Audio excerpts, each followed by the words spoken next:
Spoštovani, dobrodošli. Pozdrav tudi gostu Janiju Möderndorferju. Dober dan. Jani Möderndorfer je poslanec stranke Modernega centra. Njegova politična kariera je izredno pestra in dinamična. Bil je podžupan mestne občine Ljubljana, predsednik košarkarskega kluba Olimpije in več mandatov poslanec Državnega zbora. Med sedanjim mandatom, ki se izteka, je iz načelnih razlogov izstopil iz poslanske skupine Alenke Bratušek in se pridružil poslanski skupini stranke Modernega centra.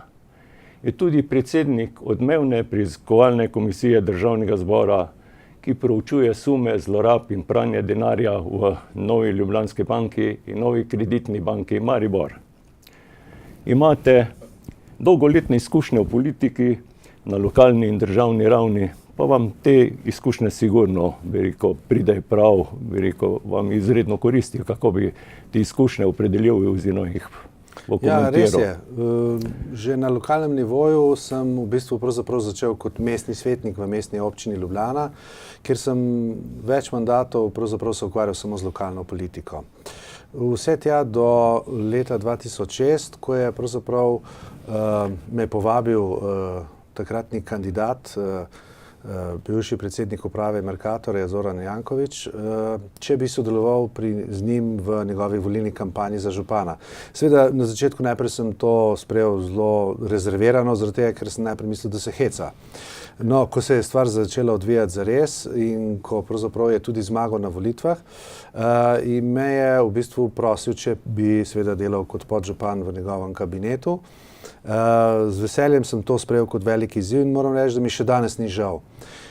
Teh 6 let in pol, ko sem delal kot podžupan, pravzaprav sem dobil vpogled v drobovje mestne občine Ljubljana in pa seveda v vse tisti velik sistem, ki pravzaprav zelo podobno funkcionira kot država. In danes, če gledam delovanje države in lokalne skupnosti, posebej še tako velike občine, kot je mestna občina Ljubljana, si upam trditi, da bi bil danes bistveno slabši, če ne bi imel te predhodne izkušnje. To pomeni, da tudi te izkušnje na nek način generirajo to vašo zadevo, kajti vi ste zagovornik zakonske opredelitve, da bi se tudi lahko župani odpoklicali. Tako je.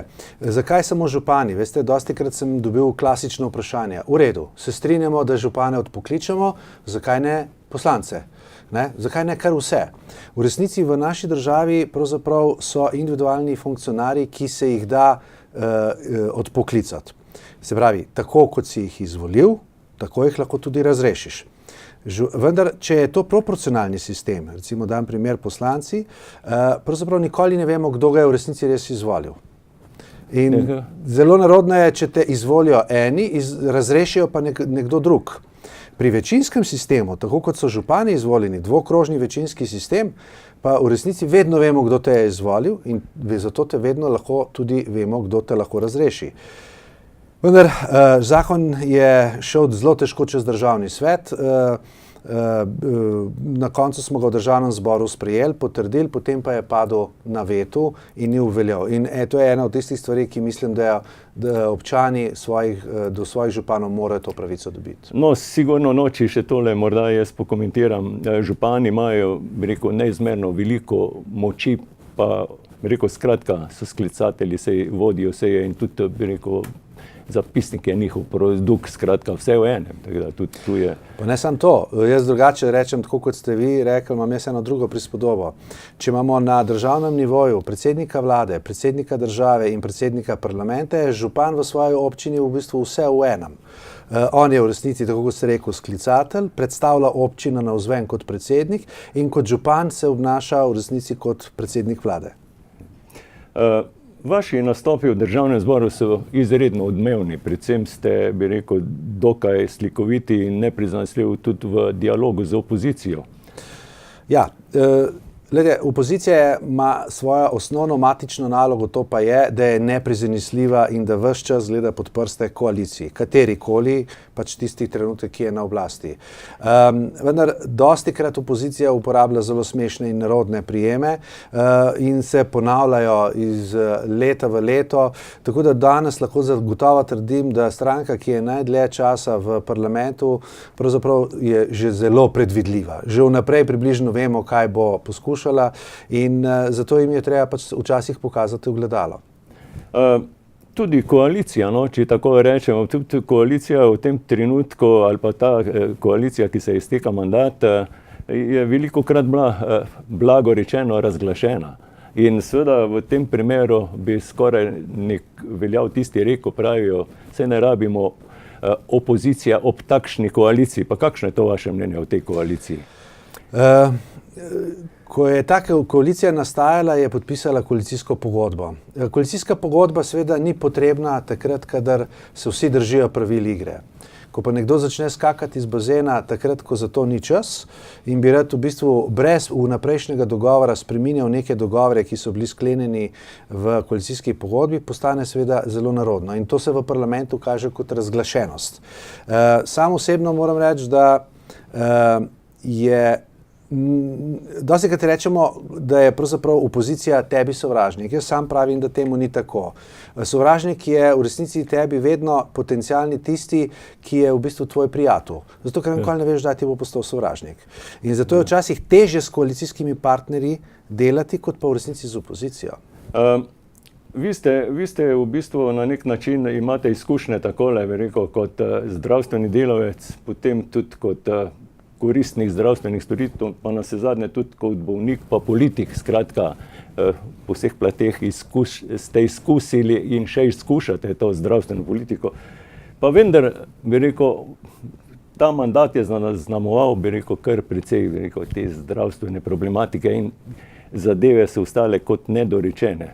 Pa kako bi zdaj vi to pojasnili, to zadevo? Glede, pri nas v resnici, če smo iskreni, 20 let nihče ni delal na zdravstvenem področju.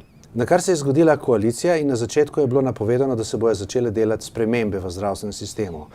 V resnici v tej državi je nekomu zelo ustrezalo, da se 20 let nič ni spreminjalo. In ko se je začelo spreminjati, ne smemo pozabiti, da so se 4 zakoni od 5 ključnih spremenili. In zato je bil velik rompompom. Znorele so zavarovalnice, znoreli so zdravniki, zdravniška zbornica, začeli so se upirati zdravstvena blagajna, skratka vsi, ki so se jih začele te stvari dotikati. Kar se tiče pa čakalnih vrst, danes vsi napihujejo, da so čakalne vrste nenormalne dolge, berem članke, ki so grozljivi, ampak v resnici je samo pripad večji. Čakalne vrste pa so v resnici večje zato, ker danes je bistveno več registriranega tistega, kar prej sploh nikoli ni bilo registriranega. Kot rečeno, branil ste zdravstveno ministrico, ki je bila kar nekajkrat interpelirana, potem tudi sedaj drugi tir, če tako rečemo, je referendum mimo, tudi zagovornik ste tega zakona o izgradnji drugega tira, skratka, te teme sigurno ne prinašajo tistih pozitivnih političnih točk, pa kljub temu. Ja, ne prinašajo, ampak stvari je treba spremeniti in narediti nekje carski rez. Za mene danes marsikdo reče, zdravstveni sistem je slab, jaz pa rečem drugače. Povejte mi, kdo v Sloveniji danes ne dobi zdravil v lekarni, če mu jih zdravnik predpiše. Povejte mi, kdo ne pride na operacijo, če je na novo naročen. Ne glede na to, da nekaj dni ali mesecev celo počaka na operacijo, vendar na koncu je operiran. V tujini, kjer imajo kvazi dober privatni zdravstveni sistem, ljudje prodajajo hiše ali pa raje ne grejo k zdravniku zato, da preživi njihova družina. Sam trdim, da imamo dober zdravstveni sistem. Imamo pa izredno neurejen, nekompatibilen sistem obstoječih mreže, ki pa ga je seveda treba urediti. Zadnji zakon, ki je bil zakon o zdravstvenem varstvu in zdravstvenem zavarovanju in je bil pripravljen, zanimivo, kdo ga je v resnici blokiral? Opozicija? Ne, opozicija je ves čas rekla, da je proti. Blokirali so ga v resnici koalicijske partnerice. Torej se sprašujem, kje je njihova zaveza, ko je bila na začetku mandata podpisana koalicijska pogodba, da bojo seveda podprli spremembo. To čaka naslednjega ministra v naslednji vladi. Slovenija ima močno degradirana okolja, bi rekel Celjska kotlina, Mežiška dolina, pa je občutek, kot da je v tem mandatu bila ta tema rahlo na obrobju. Je bilo dovolj pozornosti tej tematiki? Sam osebno moram reči, spremljam že kar naprej v bistvu to področje še od prejšnjega mandata. Veste, da pravzaprav, če boste danes pogledali volilne programe vseh strank, vsi govorijo o tretji razvojni osi, ne? Od Koroške pa vse tja do Bele krajine. V resnici pa lahko, če ste bili pozorni, ste lahko videli, da pravzaprav pred nekaj tedni so se prvi začele količiti v bistvu trasa tretje razvojne osi prav v vašem koncu. In to je seveda eden pokazatelj, da končno po 20 letih se je nekaj začelo premikati. Tisti, ki razlaga, da bo v enem mandatu naredil tretjo razvojno os, vam že zdaj povem, da se laže, ker je to neizvedljivo. Dars, cestni križ smo gradili praktično 20 let. Pa še danes ga končujemo oziroma popravljamo odseke. Tretja os potrebuje vsaj 2 resna mandata, vendar en del tistega, ki ga vi krvavo potrebujete vsaj do Celja, ne, pa je možno izvesti tudi v enem mandatu. No, skratka, lepa napoved. No, in dejansko to, kar pravite, dejansko stvari se premikajo in očitno tudi materializirajo, tako da ni to samo neka navržena predvolilna tema.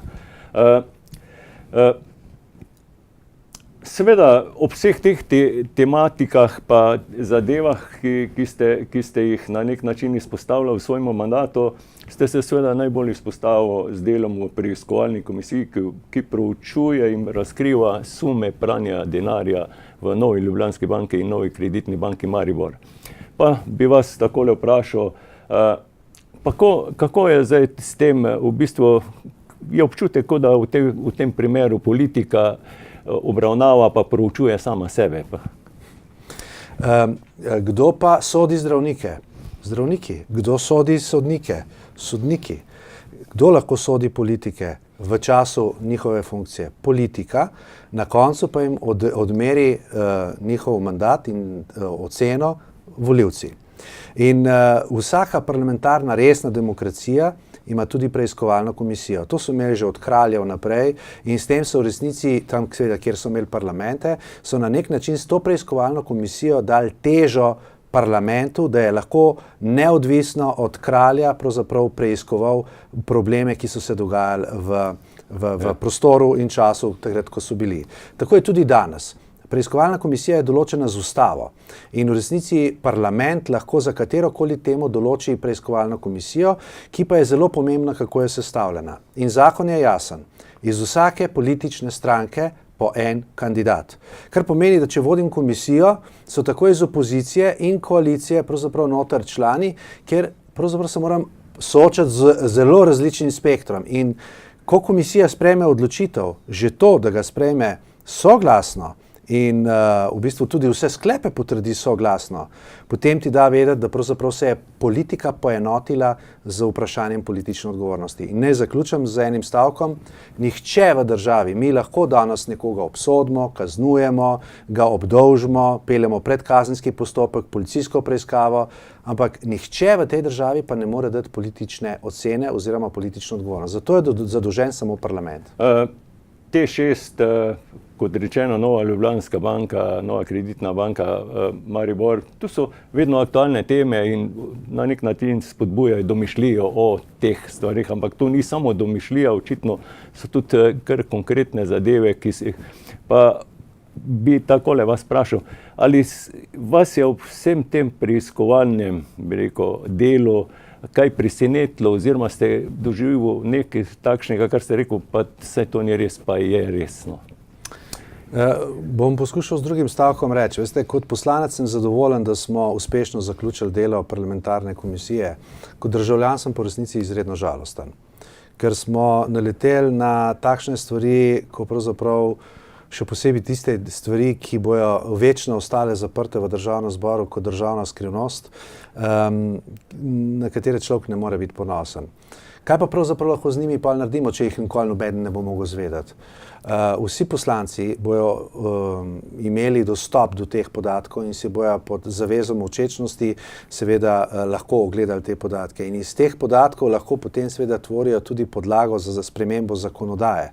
In sam osebno recimo ena od ključnih zadev pri tej preiskovalni komisiji je, in to sem tudi predlagal Državnemu zboru v potrditev, da spremenimo način delovanja Sove.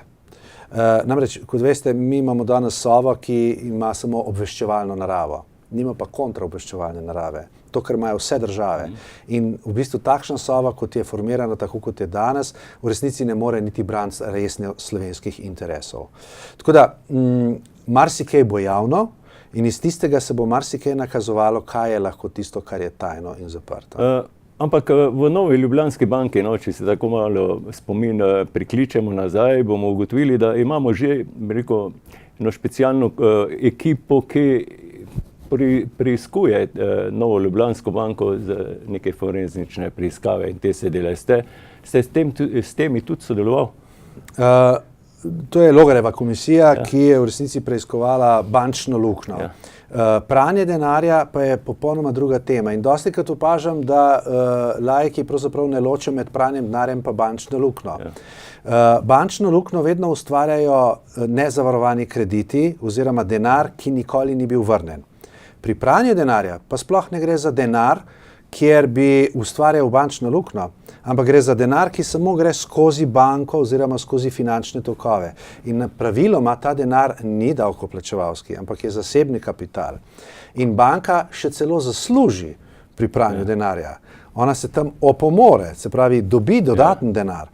Ampak vprašanje pa je seveda, zakaj se ta denar pravi. In če že beseda sama govori o pranju, govori o nekem nezakonitem poslu, kar pomeni, da hočemo nek denar, ki je prišel z točke A, v bistvu očistiti in zakriti izvor, odkje je prišel, zato da ga bomo v nadaljevanju lahko uporabljali za neke mogoče celo zakonite ali pa naprej nezakonite posle. To ste zelo lepo, da ste pojasnili, ker naši gledalci bodo tu zadevo dejansko bolj razumeli, ker dejansko je tu tale, bi rekel, bančna luknja pa pranje denarja, to je pri večini v enem istem košu. V isti vreči. V istem vreči, tako. In seveda kot predsednik te preiskovalne komisije ste imel, bi rekel, ta pogled v večino zadev. In je pa to dokumentacija tudi narave, ki je opredeljena za stopnjo zaupnosti, ki je vi enostavno niste smel ali niste imel dostopa do nje. Je tudi takšen primer. Vse, kar se tiče pranja denarja, sem imel dostop do zadnjega dokumenta, ker s tem to je v bistvu podlaga za to, da lahko dostopam do takih dokumentov v imenu komisije, je pravzaprav ustava in zakon. Bili so neki poskusi, ko pravzaprav banke niso hoteli na začetku sodelovati, vendar glede na to, da je sodišče v teh primerih vedno, celo ustavno sodišče vedno reklo, da je preiskovalna komisija parlamenta, to je ustavna kategorija, to ni nekaj, kar je slučajno danes, jutri bomo pa zakon prepovedali. Ustava določa, da imaš lahko preiskovalno komisijo in seveda moraš imeti dostop do teh podatkov. Kar pa ne pomeni, da lahko s temi podatki kar prostovoljno in kar tako malce razpolagaš v politične namene. Ko ugotoviš, da gre po zakonu o bančni tajnosti, moraš s temu primerno tudi skrbno varovati. In seveda tudi vse ostale dokumente. Tu, kar ste zdaj omenil, predvsem mi čisto tako prihaja, bi rekel, eno vprašanje, tako spontano. Pa vendar imamo mi v državi to zadevo urejeno, imamo urad bi rekel, ki skrbi za preprečevanje pranja denarja, potem imamo regulatorja Banko Slovenije. Pa kaj ste pri teh odkrili, so bili v vseh teh postopkih, ko so se te transakcije vršile, so se odzivali, ali so to vse spregledali, skratka? Mi imamo zakonodajo zelo dobro urejeno in tudi zelo jasno. Točno se ve, kaj je zakonito, kaj je nezakonito, kaj se sme, kaj se ne sme. Vendar kaj ti pomagajo vsi te uradi in zakonodaje, če pa na koncu odpove človeški faktor? Veste, na koncu je človek tisti, ki odloča, kaj se bo naredilo in kaj ne. In lahko vam povem, da pri tem iranskemu denarju, v katerem je delala moja preiskovalna komisija, je v resnici odpovedal človeški faktor. In to ne samo na enem organu, kajti če bi vsaj en odpovedal, pa bi potem drugi zafunkcionirali, bi še šlo. Ampak pravzaprav so odpovedali skoraj vsi organi, ki bi pravzaprav mogli odločati. Tako v Novi Ljubljanski banki, na Banki Slovenije kot glavnemu regulatorju, Uradu za preprečevanje pranja denarja, ki je zadolžen, da analizira, spremlja in odloča, kaj je pranje denarja in kaj ni. Obveščevalni službi, ki je v resnici do ene točke zelo jasno pripeljala, potem pa se je zaustavila. In ne nazadnje, na koncu tudi policija, ki pravzaprav sploh ni vedela, kaj naj s tem vročim kostanjem počne. Malo so ga preiskovali na finančnem oddelku, pa so ga na gospodarskem oddelku, na koncu na oddelku za terorizem, v resnici pa sploh nikoli niso zaključili svojega dela in na koncu kot krona ali pa jagoda na smetani odpove še politika. Vaša, mislim, da povzemam iz zapisov iz medijev, vaša komisija naj bi med ostalim tudi ugotovila, da je državni vrh v času te iranske afere pranja denarja popolnoma odpovedal. Skratka, da je bila na nek način ogrožena tudi nacionalna varnost države. To je dokaj, bi rekel, trda, huda ugotovitev, ki nacionalna varnost je le nekaj takšnega. Pa v čem to lahko utemeljite? Ja. Glede, ko smo imeli bančno luknjo in ko smo mogli banke dokapitalizirati, je to zelo veliko pomenilo že iz vidika suverenosti države. Ko državi več bančni sistem ne deluje, se pravi, da ti tujci pravzaprav določajo, kaj moraš vse narediti, če hočeš, da ti dajo denar za to, da boš zapolnil luknjo, ki se je zgodila. Govorimo o suverenosti, kar je seveda nacionalnega pomena. V tem primeru so ogrožali zato, ker organi, najprej v Novi Ljubljanski banki, potem pa še vsi ostali, ki sem jih že prej naštel, so odpovedali. Govorimo o tem, da so v resnici ogrožali državno premoženje, največje sistemske banke v državi in ne nazadnje v bistvu kot država smo podpisali neke sporazume in pa seveda tako z OZN-om kot z Evropsko unijo, da bomo spoštovali neke določene embargo proti Iranu. In v resnici bi lahko ogrozili s tem svojim nedelovanjem, da Nova Ljubljanska banka celo na koncu izgubi dolarsko poslovanje. Veste, kaj se zgodi z banko, ki izgubi dolarsko poslovanje? Praktično se zaustavi njen mednarodni finančni promet, kar pomeni, da pade na nivo neke mestne hranilnice in v resnici ima samo še varčevalne vloge in to je vse. In zato seveda iz te definicije pomeni tukaj ogrožanje nacionalne varnosti. Iz vašega poročila, če bo točno boste potrdil, je zaslediti, da so bili takrat najbolj objektivne odgovornosti. Govorim, tako bi rekel, finančni minister, zunanji minister, pa še kdo, skratka, je ta ocena točna? Ja, je, ampak jaz bi tukaj kar bil zelo natančen. Komisija se je jasno opredelila in tudi rangirala po vrstnem redu, kdo je bolj odgovoren in kdo je manj odgovoren. Gospod Kranjc, takratni guverner Banke Slovenije, je v resnici najbolj odgovoren, ker po zakonu v tej državi imamo Banko Slovenije samo zaradi enega razloga in to je, da je regulator bankam v Sloveniji. In oni vršijo nadzor, tako prekrškovni kot inšpekcijski, da banke dobro delujejo. Odpovedal je na celi črti. Drugi, ki bi v resnici moral odreagirati, sta v resnici tako Samuel Žbogar, zunanji minister takratni in istočasno tudi finančni minister, ki sta neposredno odgovorna za delovanje finančnih inštitucij in seveda tu spoštovanje embarga, ki je bil podpisan z OZN-om in Evropsko unijo.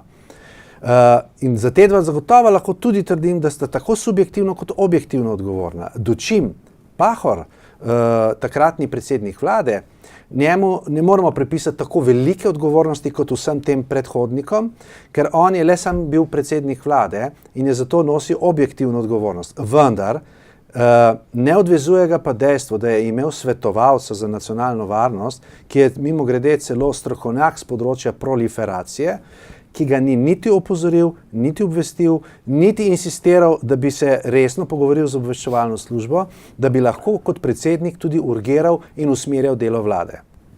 In tukaj gre seveda za zelo jasne politične odgovornosti. Tu, kar ste že prej omenili, gre za človeški faktor, ki pač gre nekaj gre vzporedno mimo, pač hote ali ne hote. No. Glede sumov pranja denarja v Novi Kreditni banki Maribor, pa gre ovadba v smer takratnega izvršnega direktorja Primoža Brituška. Je ta zadeva, bi rekel, to sem prebral v današnjem časopisju in je to zadeva točna? Ja, predvsem, da bomo zelo jasni, v Novi Kreditni banki Maribor je v resnici preiskovalna komisija na zahtevo Državnega zbora Republike Slovenije v resnici razširila preiskovalne dejanje predvsem zaradi enega razloga. V nekem določenem momentu v letu 2014, 13 in 14 se je masovno povečalo odpiranje računov v Novi Kreditni banki tujih italijanskih državljanov. In kar je bolj pomembno od tega, da so se odprli računi, je, da so zelo veliki zneski prihajali na te račune in se v parih dneh v gotovini zelo hitro tudi dvigovali, kar je tipičen dokaz, da je prišlo do pranja denarja. In zato smo šli pogledati v Novo Kreditno banko, kaj se je pravzaprav dogajalo. V tistem času pa se je prihajalo tudi novo vodstvo z vodstvom gospoda Hauca, ki pa je pripeljal s seboj z pošte, Slovenske pošte, tudi gospoda Britovška. In takrat so delali velike reorganizacije znotraj Nove Kreditne banke Maribor in to v najbolj rizičnem času, ko pravzaprav bi mogli v resnici najprej urediti in ugotoviti in začeti ugotavljati, kaj se pravzaprav dogaja na banki. Ne, nasprotno, ne samo, da so reorganizirali, ampak je celo dokazano strani Banke Slovenije, so celo v bistvu falsificirali oziroma ponarejali listine oziroma poročila obveznega poročanja Banke Slovenije. Zraven tega pa smo naleteli na ogromno kaznivih dejanj in vsi člani, ne gospod Möderndorfer, ampak vsi člani komisije smo po zakonu dolžni, če naletimo na kaznivo dejanje, ga dolžni prijaviti. Pa če zdaj na nek način strnemo to zadevo glede preiskovalne komisije o teh pranju denarja, pa pridemo še k neki temi, ki je zelo aktualna. V Sloveniji beležimo nadpovprečno gospodarsko rast. Tu si seveda rekel, tako zadev želi prilastiti koalicija oziroma vlada, pa gospodarstveniki pravijo, da je to predvsem njihova zasluga, ampak neodvisno od tega bi postavil retorično vprašanje, ali se, bi rekel, prebivalcem, državljanom ta gospodarska rast, kaj pozna jim, kaj prispeva jim, je standard v porastu, kako bi vi to ocenil? Bom začel tako, če bi bila situacija v gospodarstvu slaba, bi vsi rekli, da vlada ni zagotovila pogojev in da je vlada kriva, ker je gospodarstvo slabo. Ko gre gospodarstvo dobro, vlada za to ni nič zaslužna, ampak je dobro samo gospodarstvo. Nekaj tukaj ne gre skupaj. Ne? Kar pomeni, kaj pravzaprav sploh vlada počne. Vlada mora zagotavljati pogoje za to, da to dobro gospodarstvo lahko sploh počne. In prva stvar, ki je najbolj pomembna, je, da imate, in to je gospodarstvo najbolj pomembno, da imate politični mir in stabilnost v državi. Denar je plaha ptica. Tam, kjer so nemiri, tam, kjer ni stabilnosti, tam, kjer se vlade menjajo po tekočem traku, tam noben ni pripravljen investirati. Druga stvar, vsi govorijo, da se je, in to vemo, da se je zmanjšalo število brezposelnih, ampak to nič ne pove, če jaz vam rečem, da se je zmanjšalo. Če vam pa rečem z podatkom, 50 000 ljudi v Republiki Sloveniji v zadnjih 4 letih dobilo zaposlitev, pa to pomeni čisto nekaj drugega. S tem, ko so dobili zaposlitev, so dobili tudi socialno varnost. S tem, ko so dobili socialno varnost, pa se tudi bistveno boljše pogoje in volje za življenje. Tretja stvar, ki se mi zdi ključna, pa je, da se v tem mandatu seveda so se povečale investicije v gospodarstvo. Glejte, te investicije nikoli ne bi prišle, če vlada ne bi vzpostavila normalne, bom rekel, najprej politične kontakte z državami, odkoder prihajajo investitorji, jim zagotovila, da imajo normalno poslovno okolje. In tretje, kar je najbolj pomembno, da ko so prišli, da je maksimalno sodelovala, da so te investicije tudi lahko uresničevali, tako z dokumentacijo, gradbenimi dovoljenji in vse ostalo. V bistvu ste že odgovorili na to vprašanje, ki sem vam želel postaviti, katere projekte ocenjujete kot pozitivne, pa ste v tem svojem odgovoru v bistvu pokril cel sklop teh stvari, ki so pozitivne in dejansko jih ne moremo oceniti drugače kot pozitivne. Pa bi vas vprašal zdaj na koncu, kaj pričakujete oziroma s kakšnimi občutki pričakujete tokratne volitve 3. junija v Državni zbor? eno so občutki, drugo je pa stvarnost. Jaz sam nikoli ne grem na volitve, če vem že vnaprej, da bom izgubil. Nimam kaj tam početi. Pol grem rajš nekam drugam. Sam sem prepričan, da za svojim delom in ne nazadnje tudi stranka z mandatarjem Miro Cerarjem je pravzaprav dosegla ogromno. In zato mislim in prepričan sem, da potrebujemo priložnost za to, da dokončamo stvari, ki smo jih začeli, ki smo jih omenjali znotraj same debate. Z znanjem in ne nazadnje z delom pa smo dokazali, ne nazadnje sam za sebe to zagotovo lahko trdim, da prvič vem in znam, kako priti do tega, da bo bolje za vse. Veliko sreče vam želim na volitvah in seveda vse dobro. To je bila replika z Janijem Möderndorferjem. Spoštovane gledalke in gledalci, hvala za pozornost in nasvidenje.